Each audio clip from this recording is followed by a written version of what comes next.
La vie divine demande une marche selon l'esprit. Et l'aspect de la question fondamentale qui nous occupe ici, c'est que la loi demande une marche dans l'esprit, non point dans la chair ou dans notre propre âme. Elle demande une union céleste avec Dieu dans notre esprit, et non pas une vie religieuse psychique selon nos propres idées. Ainsi, la différence qu'il y a entre Caïn et Abel. Oui, Caïn était un homme religieux. Caïn était un homme qui adorait. Caïn avait apporté ce qui dans son domaine était bon, précieux, ce qui lui coûtait beaucoup. Caïn, à sa manière, était sincère dans sa conviction que Dieu devait être adoré. Mais son intelligence était obscurcie, comme l'est toujours l'intelligence de notre âme. Par nature, nous ne connaissons pas les pensées de Dieu. L'homme naturel ou psychique n'accueille point les choses qui sont d'esprit de Dieu. Il ne peut les comprendre, parce que c'est spirituellement qu'on en juge, qu'elles sont discernées. 1 Corinthiens 2,14. Or, Caïn, malgré toute sa sincérité, toute son adoration et sa religion et sa conscience de Dieu, était encore dans les ténèbres, d'une intelligence obscurcie. Son jugement le trompait entièrement. Ses idées étaient toutes fausses. Il est à côté de la vérité, rien de ce qu'il offrit ne put s'élever au-dessus de l'autel.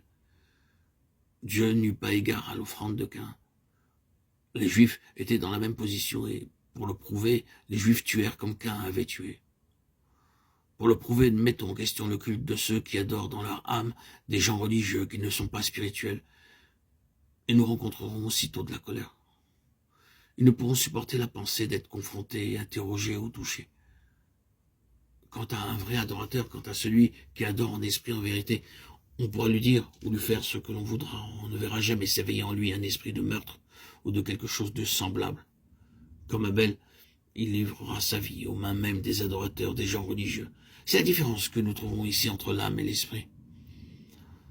Nous avons déjà dit que nous étions dans un cercle beaucoup plus restreint que celui qui embrasserait les croyants pour les distinguer des incrédules. Oh, bien-aimés en Christ, frères et sœurs, auditeurs, auditrices, la vie, celle qui triomphe et qui avance, celle qui porte le sceau et la marque de Dieu, celle qui est de Dieu et qui est acceptable à Dieu, cette vie est la vie vécue dans la ligne de l'esprit. À la mort, bien qu'elle puisse avoir toutes les apparences extérieures, les formes, le culte, la conscience de Dieu, la religion, n'en est pas moins la mort. Elle ne peut triompher. Elle ne peut avancer.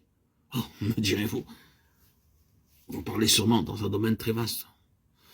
Nous savons à qui vous pensez, aux gens simplement religieux, à ceux qui se contentent d'aller à l'église et de répéter des prières étudiées. Mais non, non. On peut certainement faire une application de ces pensées à cela, mais ce n'est pas à eux que je pense. Non, non. Nous ne divisons pas les choses si absolument et si entièrement pour les mettre dans des compartiments étanches. Je dis que ces choses peuvent se cacher dans la plupart des croyants, et que cela signifiera pour eux l'imitation de vie. Pourquoi certains missionnaires peuvent-ils rentrer de leur champ de travail après un service de 25 ou 30 heures en disant « tout s'est effondré, les promesses de Dieu ont été, en ce qui me concerne, réduites en cendres et en poussière pendant toutes ces heures de travail, de laborieux travail ». Certains missionnaires ont passé 30 ans, 40 ans de leur vie. Et ils auront le même raisonnement, la même attitude de désolation sur leur labeur qui n'a pas porté de fruits. Pourquoi cela? Eh bien, il peut arriver un moment où, à cause de l'irréalité des choses ou du manque de succès, parce qu'ils ne sont pas arrivés à la victoire et n'ont pas atteint le but de Dieu, beaucoup de ses enfants se trouvent à une impasse. Ils se posent des questions, et des questions justifiables, au sujet de la réalité des choses. Pourquoi? Nous laisserons de côté certaines choses. Nous connaissons la mélancolie et toutes ces choses qui peuvent venir jeter une ombre. Ce n'est pas de cela que nous parlons. Nous parlons ici de ce royaume où ce qui est spirituel ne s'est pas manifesté, où le sceau de Dieu n'a pas été donné. Ah oui, c'est la clé d'une véritable victoire et réussite d'un missionnaire. Bien que l'on se soit beaucoup dépensé, que l'on se soit beaucoup donné, que l'on ait beaucoup travaillé, l'on ne voit réellement aucune vie spirituelle comme fruit de toute cette peine. L'absence de vie. Il est possible, bien aimé, que nous soyons sous la main de Dieu, qui nous châtie, nous discipline, que nous ne voyons aucun fruit à nos labeurs, aucun résultat à notre travail, et qu'en ce qui concerne nos sens, notre âme, tout soit caché, voilé, obscurci, alors que cependant la vie agit en puissance de résurrection, en nous, en même temps qu'à travers nous, et que les autres en reçoivent le bienfait, sans que nous le voyions ou le sentions. Cela, c'est une chose, mais ce n'est pas de cela que nous parlons.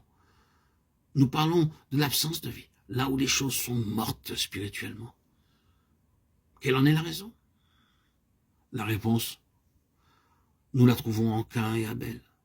L'explication est ici, dans la différence qui existe entre l'âme et l'esprit. L'âme n'est pas une chose mauvaise, mais ce n'est pas l'âme qui doit gouverner. Lorsque ce qui est de l'âme prend le dessus, c'est le moi, l'ego, qui prend le dessus. Et les œuvres viennent de nous-mêmes, des énergies et des activités de notre propre âme. Et ce ne sont plus les énergies de Dieu qui agissent par notre esprit. Frères et sœurs en Christ, bien-aimés auditeurs, auditrices, lorsque nous disons de telles choses que personne ne pense pour un instant que si nous vivons sur le niveau de l'esprit où tout doit venir de Dieu et rien de nous-mêmes, rien ne sera jamais accompli. Non, ce n'est pas cela. Beaucoup de gens pensent qu'il n'y aura alors point d'œuvre ni aucune activité. Non, comprenez bien.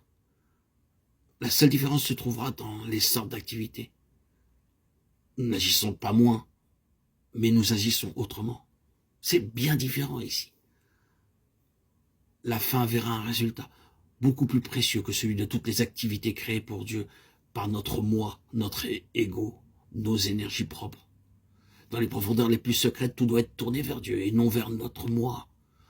Nous ne savons pas combien ce moi, cet ego, est profondément enraciné dans notre propre âme. Nous en découvrons quelque chose lorsque nous ne pouvons plus agir, lorsque Dieu pose sa main sur nous en nous disant « Arrête-toi » pour 1 ou 2 mois, ou plus. Lorsque Dieu nous met hors d'action, nous commençons à saisir que c'est notre moi qui agissait et nous n'étions pas sous la gouvernance de Dieu. Nous découvrons combien nous trouvions de gratification personnelle dans notre travail, car rien ne peut plus nous satisfaire depuis qu'il a cessé. Nous avons perdu tout ce qui était notre satisfaction et nous n'avons rien pour le remplacer. Or, ce que le Seigneur cherche en nous, enlevant la satisfaction personnelle que nous trouvions dans les choses et l'activité, c'est à devenir lui seul notre récompense et notre joie. C'est là, c'est dans l'activité ou hors de l'activité, alors même que nous ne pourrions plus agir du tout, nous soyons tout simplement satisfaits de le posséder, lui seul, le Seigneur. Et c'est bien ici, et j'en suis parfaitement certain, le nœud de toute la question. Ce qui importe, c'est ce que le Seigneur est pour nous, et non pas ce que notre travail est pour nous, ni ce qui aurait son centre ou sa source dans notre propre âme. Nous avons le Seigneur et nous sommes satisfaits. Je me demande si quelqu'un d'entre nous, frères et sœurs en Christ, en est absolument arrivé là, bien aimé, auditeur, auditrice. Nous devons encore avoir de la patience pour sauver notre âme. Notre âme a encore besoin d'être amenée dans un degré plus complet à la place où Dieu est sa seule récompense, lui seul. C'est par beaucoup de larmes que nous en arrivons là, mais lorsque nous y arrivons, les larmes seront essuyées. Oui, nos larmes sont associées à notre marche en avant. Elles ne seront plus jamais là lorsque nous serons arrivés. La petite fille qui a dit, pour que Dieu essuie toutes les larmes, il faudra qu'il ait un très grand mouchoir, avait une idée fausse de la manière dont les larmes seront essuyées.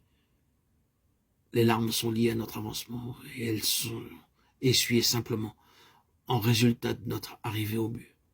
Elles disparaissent, se dissolvent. C'est par votre patience que vous sauverez vos âmes. Luc 21, 19.